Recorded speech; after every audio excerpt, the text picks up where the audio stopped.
xin giang mê cô vừa na thà quang nhé tin alo bè chiên chiết chế ô tình khỏi ô nhìn ô pin thì ba bè tôi thao lỡ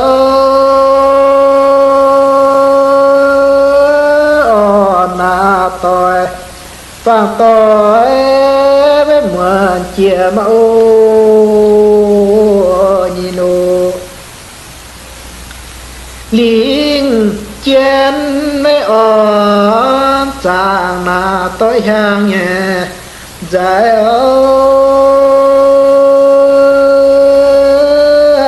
chỉ mình lô với làng ô phàm về lại ô yêu dễ dễ mê mà cha xiên say nhé tôi đã lê giang lô sẽ bài lô ta dám xói ô hòn ô em tội với bình can là cuốn chiên nhẹ wow đáp giảng lơ với chị ngà thìn su yên ô nhìn ô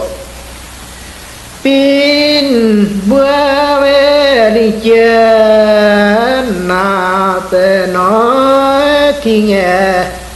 hello yang chơi làng phàm dèm dèm ô pino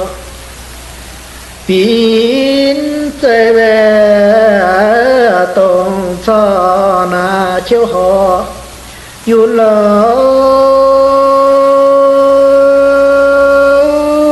nhẹ nhìn tuôn tiếng lâu mà chỉ nấu